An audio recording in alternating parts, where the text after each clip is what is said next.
మీకందరికీ పరిచయం చేసే అవసరం లేదు. హరిప్రసాద్ గారు జిల్లా అధ్యక్షులు జనసేన పార్టీ.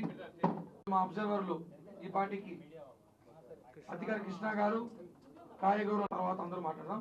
సార్ కొన్ని విషయాలు చెప్పబోతున్నారు.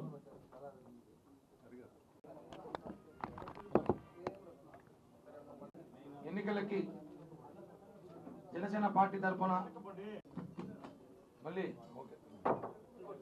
రోజులు ప్రచారం చేశారు. ఇంకా గడిచిన 2-3 రోజుల్లో ఎలక్షన్ జరగబోతుంది. ప్రతి ఒక్కరూ ఓటు ఖచ్చితంగా వేయాలి. దాని స్వచ్ఛందంగా ఎలక్షన్ జరగాలి. ముఖ్యంగా ఇప్పుడు మేము చెప్పబోయేది ఏంటంటే, కొన్ని ఫేక్ ఐడీలు క్రియేట్ చేసి కొన్ని ఓట్లు తయారు చేసి జరగబోతుందని వినికిడి. సో మీరు ఎంతో అప్రమత్తంగా కనుక ఓటు వేయకపోతే ఎలక్షన్ కమిషన్ తీసుకునే యాక్షన్కి జైలుకి వెళ్లాల్సి వస్తుంది, అరెస్ట్ అవుతారు. సో ఎవరైనా సరే వాటికి లోబడి అలాంటి పనులు చేయొద్దు. స్వచ్ఛందంగా ఓట్లు వేయండి దయచేసి. మంచి నాయకులను ఎన్నుకుంటే మంచి పాలన వస్తుంది, మీ అందరూ బాగుంటారు. ఇది వెంకటేశ్వర స్వామి సన్నిధి తిరుపతి. నేను పర్టికులర్గా 42 సంవత్సరాలుగా నేను శబరిమలకి వెళ్తున్నాను. ఒక షిరిడి సాయిబాబా మందిరం కూడా నేను చెన్నైలో నిర్మించాను.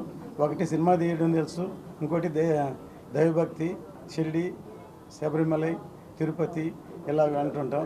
అటువంటి స్వామివారి సన్నిధిలో ఈ తిరుపతి చాలా ప్రాముఖ్యమైనది. ఒక ఎమ్మెల్యే అంటే ఒక మినిస్టర్ లెవెల్ అటువంటి ప్రదేశం. అందుకని ప్రతి ఒక్కరూ వచ్చి ఓటేయాలి. స్వచ్ఛందంగా ఎలక్షన్ జరగాలి. ఎవరు ఎటువంటికి లోన్ అవ్వకుండా ఫేక్ ఐడీలు పెట్టి చాలామంది ఎలాగ ఎలక్షన్ జరపాలని ప్రయత్నిస్తున్నారని మాకు విషయం తెలిసింది. జాగ్రత్తగా ఉండండి, లేకపోతే మీరు యాక్షన్ గురి అవుతారు. ఆల్రెడీ చర్యలు తీసుకుని కొన్ని ఓట్లు తొలగించడం జరిగింది. కానీ గత 2-3 ఇయర్స్గా 4 ఇయర్స్గా వాళ్ళు చేసింది ఎలక్షన్ కమిషన్ వచ్చిన కొద్ది కాలంలో ఎంతవరకు చేయగలరనేది అందరికీ తెలిసిందే. సో దానికనే కమిషన్ అబ్జర్వేషన్లో ఉంది, చాలా స్ట్రిక్ట్గా ఉంది. హెచ్చరిక చేయడానికే మేము ఐడెంటిఫై చేయాలి. కాదు సార్, ఫేక్ ఐడి కార్డులు అక్కడ ఉండవు. అలా వినికిడి అలా చేస్తున్నారు, జాగ్రత్తగా ఉండండి. అలా చేస్తే ఎవరన్నా కనుక చేస్తే మీరు శిక్షార్హులు అవుతారు అనేది ఇప్పుడు మేము చెప్పేది. చాలామందిని అక్కడ ఇన్పుట్ చేశారు. చాలామంది అక్కడ వెళ్ళి కళ్యాణ్ గారిని ఓడించాలని ఇంటికి ₹1,00,000 ఇస్తాం, మీరు ఎవరు వెళ్ళి ఓటు వేయొద్దు అంటున్నారు. ఇది కొత్త formula.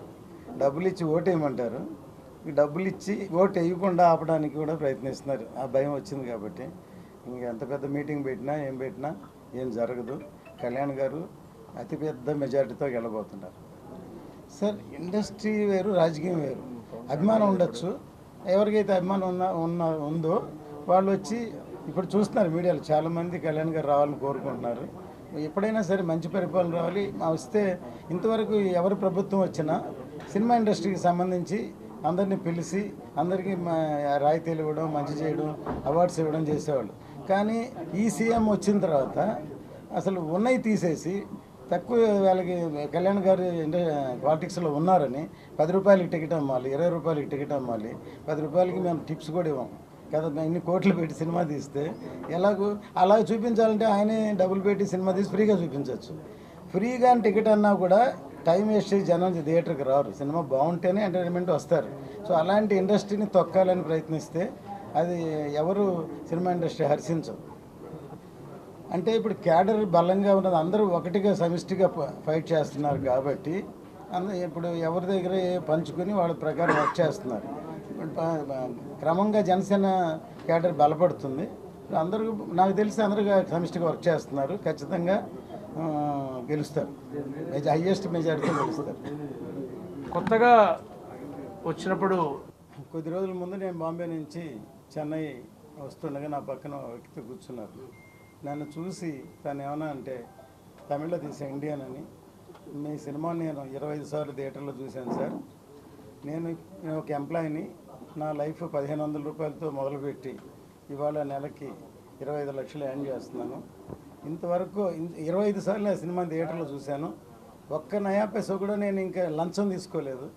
Inspiration by your film అని చెప్పి నాకు ఎంతో ఆనందం వేసింది. ఒక సినిమా ఒక మనిషిని ఇంత చైతన్యం చేసిందని.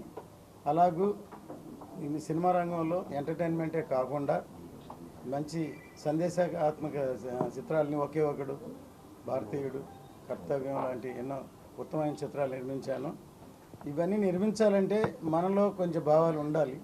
చిన్నప్పటి నుంచి నాకు మంచి దేశం గురించి, దేశభక్తి గురించి మంచి భావాలు. నా సంగతి పవన్ కళ్యాణ్ గారికి బాగా తెలుసు. మీరు తీసుకున్న 3,000 4,000 తీసుకుంటే మీరు రిమాండ్కి ఖర్చు కూడా సరిపోదు. 40,000 పెట్టుకోరు రిమాండ్కి. అది లెక్క. దాన్ని డైరెక్ట్గా చెప్పాము.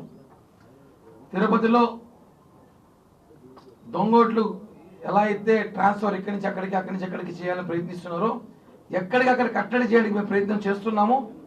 అధికారులు కూడా స్పందించాలి. ఇప్పటికే అధికారులు చాలా మంది వేటుపడింది, మాకు సహకరిస్తారని ఆశిస్తున్నాం. ఈరోజు ఇందాక మాట్లాడుతూ వాలంటీర్లు ఏం చేస్తున్నారు, తిరుపతిలో ఖాళీ పేపర్లు సంతకం పెట్టుకొని రిజైన్ అని చెప్పి సబ్మిట్ చేశారు యాక్చువల్లీ. కానీ వాళ్ళు చేసే పని ఏమంటే ప్రతి ఇంటికి వైసీపీ కార్యకర్తలాగా పనిచేస్తూ మీరు వైసీపీకి ఓటేయండి, మళ్ళీ మందే ప్రభుత్వం, మీకు పింఛన్లు పథకాలు మేమే ఇస్తామని ప్రజల్ని ప్రలోభపడుతున్నారు. ప్రజలు తెలుసుకునే విషయం అంటే వాలంటీర్లకి వాలంటీర్లు తెలుసుకోవాల్సిన విషయం అంటే మీకు 10,000 జీతం ఇస్తామన్నాము. మేము కూటమి అభ్యర్థి 10,000 జీతం ఇస్తామన్నాము. పింఛన్ కూడా 4,000 ఉంచుతామన్నాము. మీరు దాన్ని కోరుకుంటున్నారా, లేకపోతే జగన్మోహన్ రెడ్డి చేసిన దౌర్జన్యాలు కానివ్వండి, తిరుపతిలో జరుగుతున్న అన్యాయాలు కానివ్వండి, దీనికి ప్రోత్సహిస్తారా అడుగుతున్నాం. అసలు వాస్తవంగా తిరుపతిలో వాలంటీర్లు రిజైన్ చేశారని చెప్పి ఎలక్షన్ కమిషన్కి మస్కేసేసి వాళ్ళు ఇక్కడ వైసీపీ కార్యకర్తలా పనిచేస్తూ రేపు మళ్ళీ మన ప్రభుత్వం వస్తే మళ్ళీ వాలంటీర్ జాయిన్ అవ్వచ్చు అని చెప్పేసి ఇది చాలా కరెక్ట్ కాదు. ఎలక్షన్ కమిషన్ గారి దృష్టికి తీసుకెళ్ళాం. వాలంటీర్ వ్యవస్థలో మీ ఇంటికి ఎవరైనా వచ్చి డబ్బులు ఇస్తుంటే కళ్యాణ్ గారు చెప్పినట్టు తీసుకొని బ్రహ్మాండంగా ఉండి వేసేసండి. లేదంటే మీరు వాళ్ళ ప్రలోభలు పడి రేపు అనేక విషయాల్లో కూడా ఇబ్బంది పడే అవసరం ఉంది కూడా తెలియజేస్తున్నాం. అలాగే రేపు ముఖ్యమంత్రి నగరికి వస్తున్నారంట జగన్మోహన్ రెడ్డి గారు. గతంలో 2019లో ఎన్నికల ముందు ఏమి సాధించి ఆయన ఏమి పీకాడు, ఆయన ఏమి పీకి నగరి వెళ్ళా.